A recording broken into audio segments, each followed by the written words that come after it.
Hello everyone, this is Insta here. Welcome to Season 1, Episode 2 of A Legend's Tale, my own fantasy series.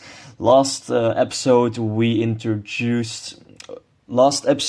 introduced to the storyline of the wizards. This episode we will be introduced to the storyline of the knights. Henceforth, the title of this episode, The Knight. It's the longest episode, I think. It's longer than the first episode. 58 minutes it's going to take in total. Without further ado, let's just jump straight into it.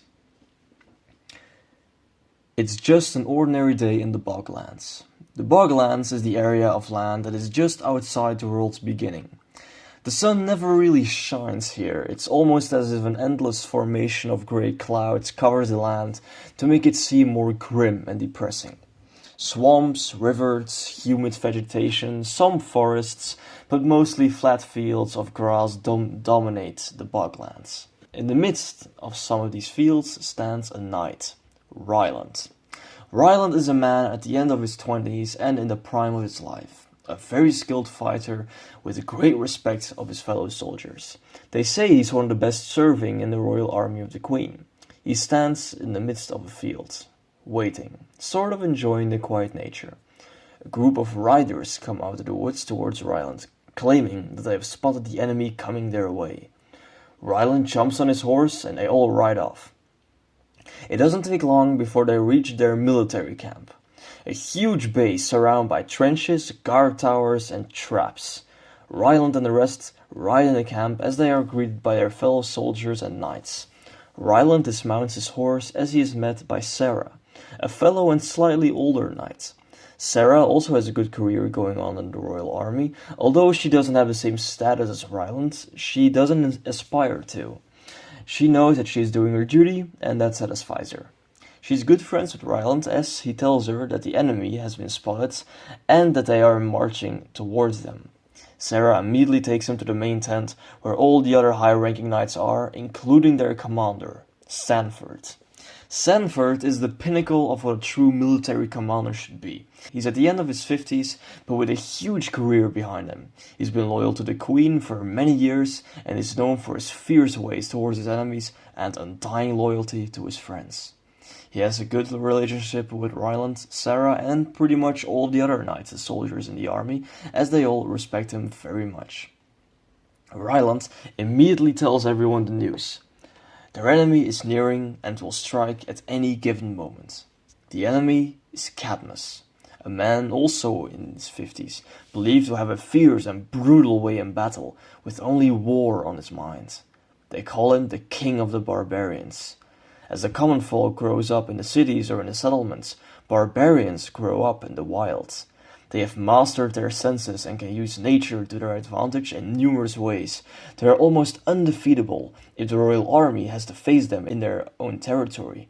Yet now the tables have already turned, and Sanford and his men have succeeded in luring Cadmus towards them. It's exactly what they want, but there is no immediate guarantee of success. Cadmus still has an army of around 70,000 barbarian soldiers, greatly feared throughout all of the old settlements in the ancients. And now they are here, ready to clash with the forces of the mighty Queen Anthea. Sanford gives out his orders. All of the soldiers are to be in position. Everyone exits the tent to go to their positions. Sarah goes to her horse before wishing Ryland good luck for the coming battle. She jumps on her horse and goes to her troops.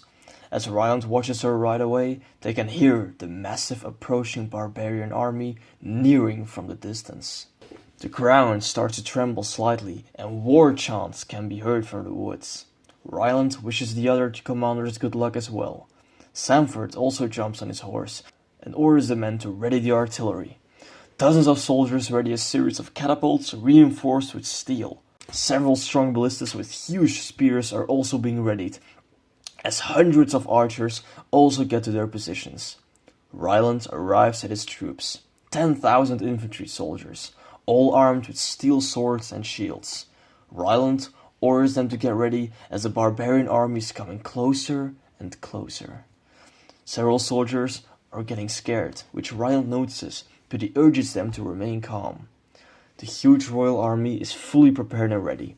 90,000 infantry soldiers, 5,000 cavalry soldiers, 1,000 archers, dozens of catapults, and dozens of ballistas. No one has ever defeated the royal army of Queen Anthea, and these brave men and women under the command of Sanford don't plan on doing that today.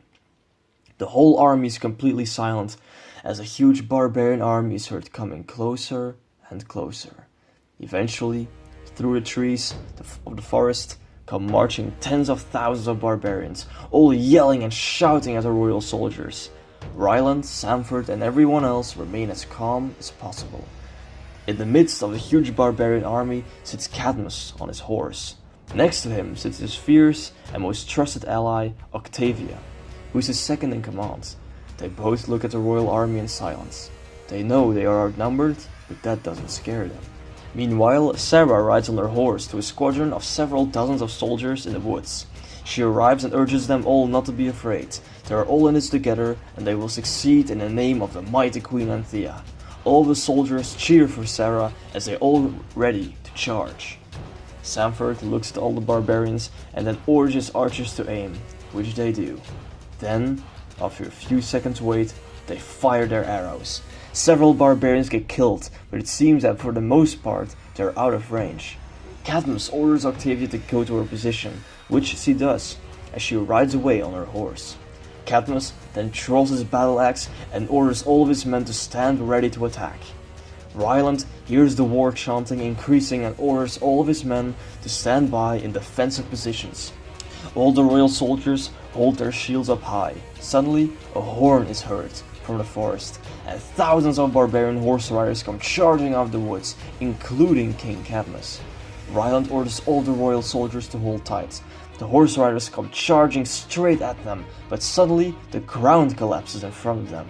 The royal soldiers had dug a huge trench filled with spikes around their base. Several riders fall in the trench and get impaled. Cadmus orders them all to stop. Now the barbarian riders are trapped, and Sanford orders all the artillery and archers to fire at will. The thousands of trapped horse riders now get bombarded with arrows, flaming projectiles, and spears. Barbarian soldiers die everywhere and many horses get killed as well. Cadmus jumps off his horse in order to save some of his men as we follow him through the midst of the chaos. He dodges projectiles and hides from the arrows. He tries to save several men, but fails as they nearly all get killed.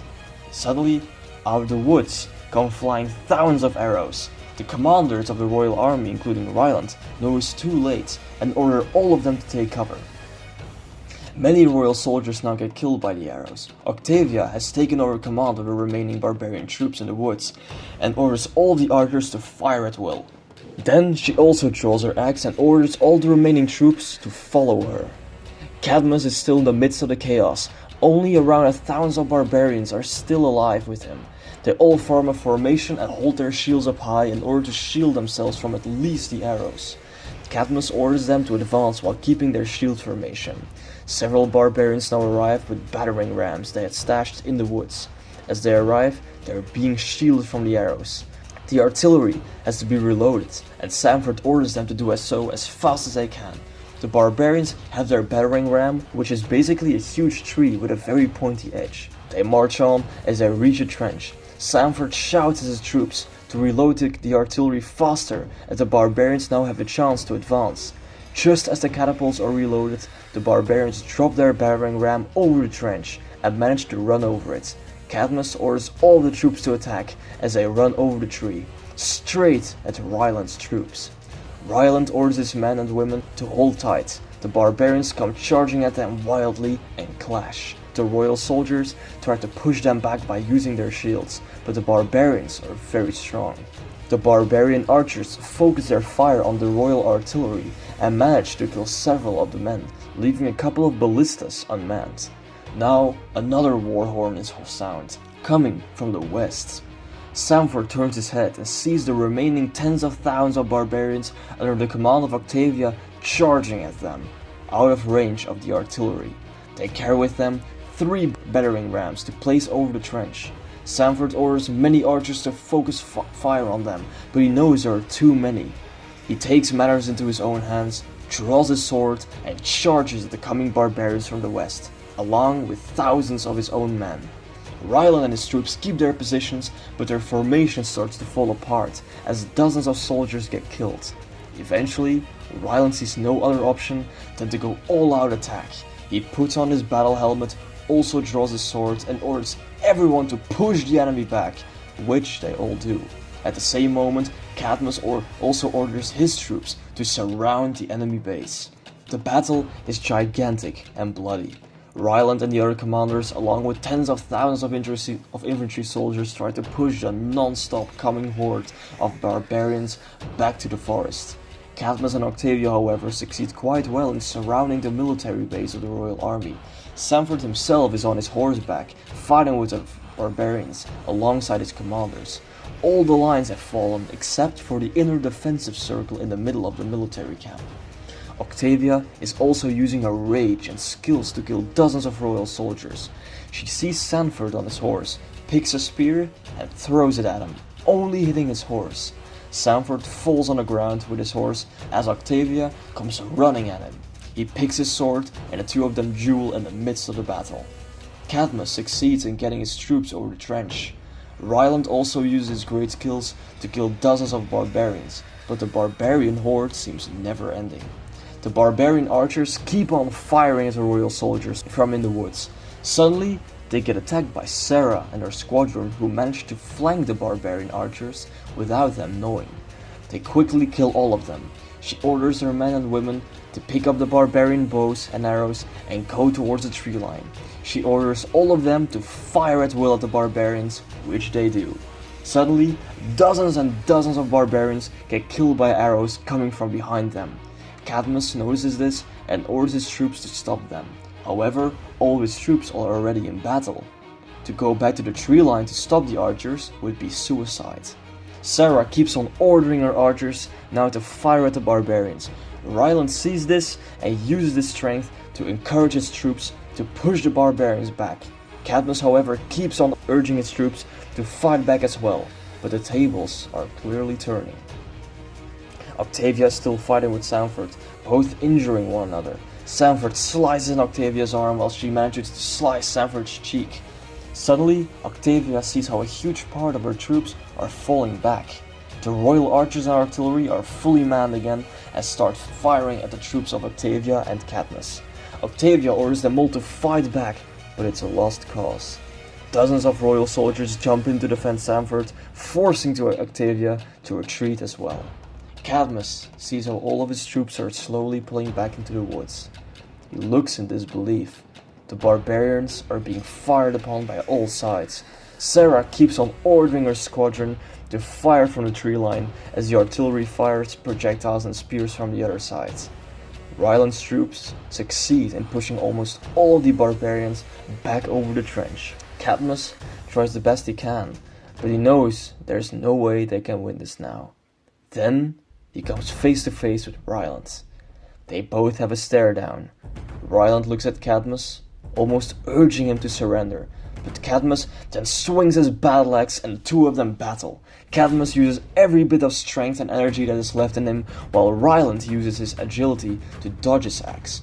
The chaos is still ongoing as horses run everywhere and fire rages across a large part of the battlefield. Ryland tries to hit Cadmus, but without success. Sarah sees from her tree line how Ryland is struggling. She thinks about firing an arrow at Cadmus, but that will be too dangerous, since it could hit Ryland. She eventually jumps on a horse and rides towards them. Cadmus keeps on unleashing upon Ryland, eventually causing Ryland to fall on the ground. The moment Cadmus wants to kill him, Sarah comes charging from the side and rams Cadmus out of the way. Cadmus falls on the ground as Sarah checks if Ryland is alright, which he is. As Cadmus lies on the ground, he sees how there are thousands and thousands of dead bodies everywhere. A huge part of the camp is destroyed. Fire and death rage. Death is everywhere.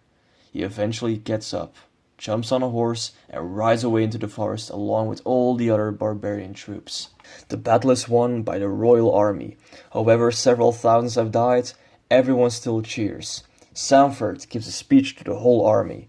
The royal army of Queen Anthea has defended these lands for years, and it will continue to do so till the end of time.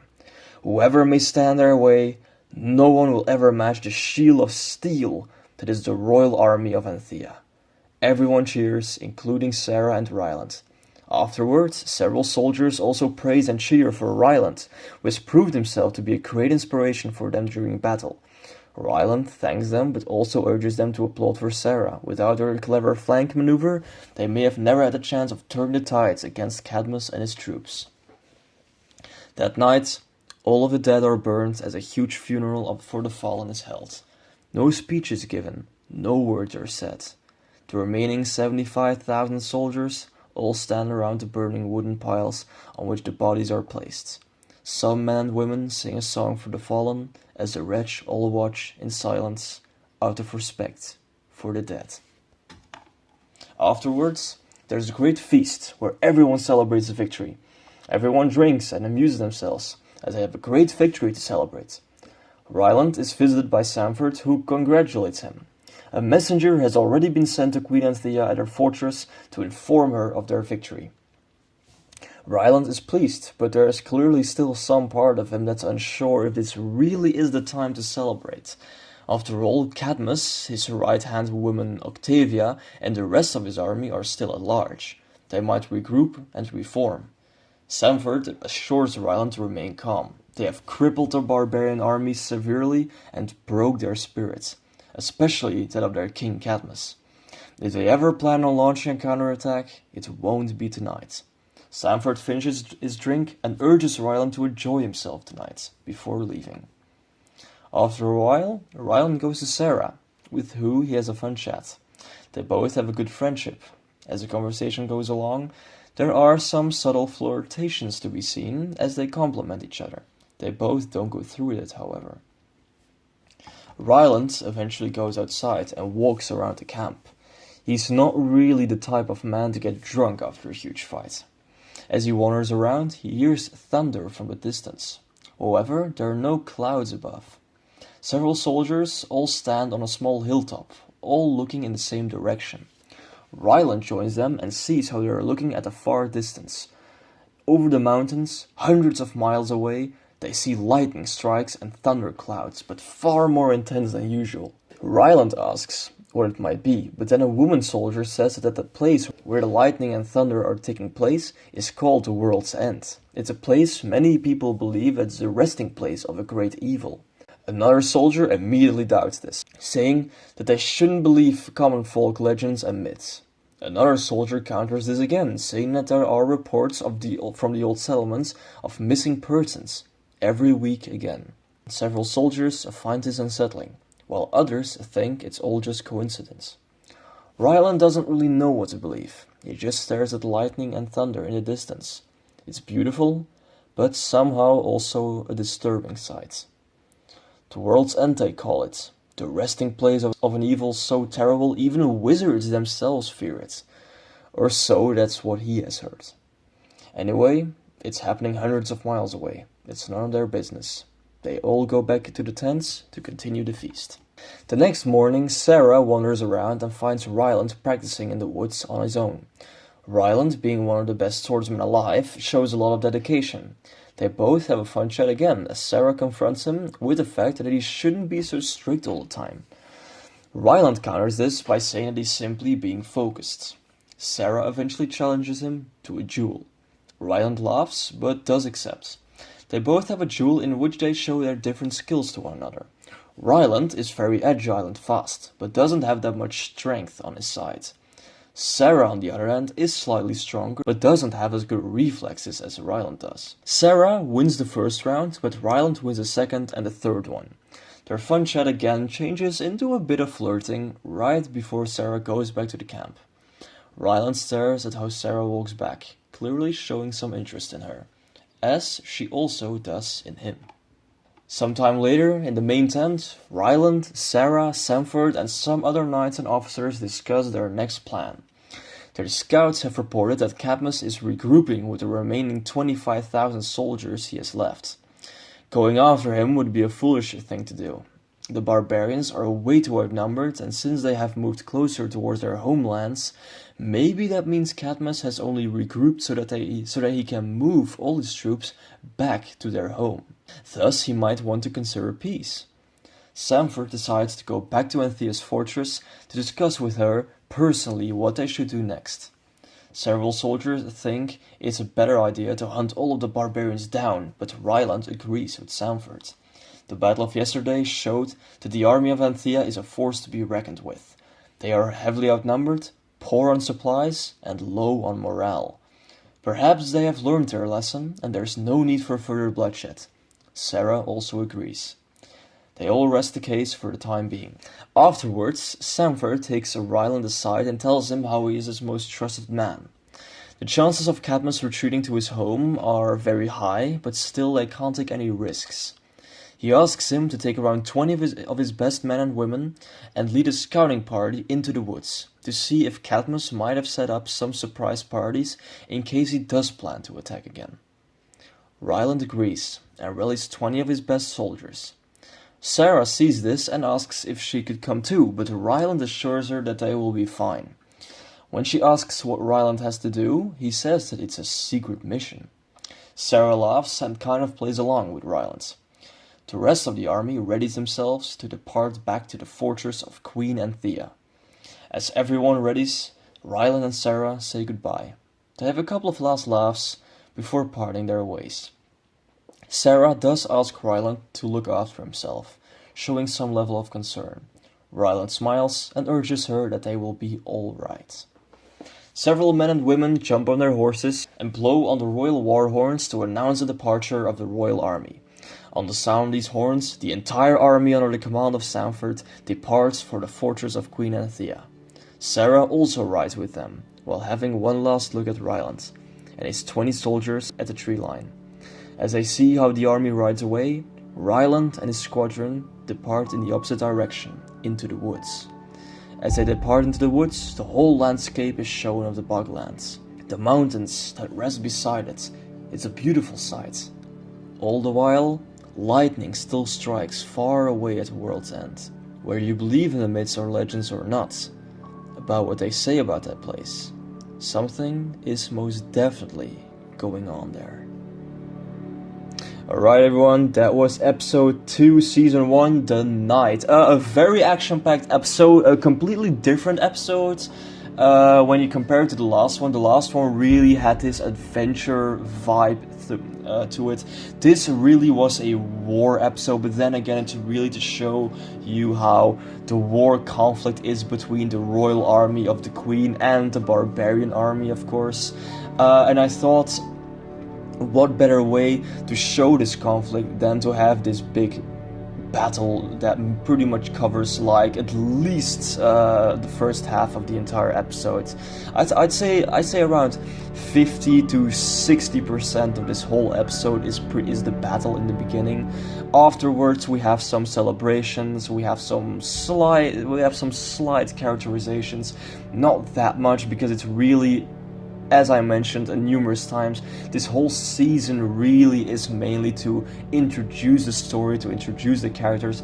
And again, all the characters have been introduced. We have the commander Sanford of the Royal Army, we have Ryland, we have Sarah, 2 very loyal and good knights.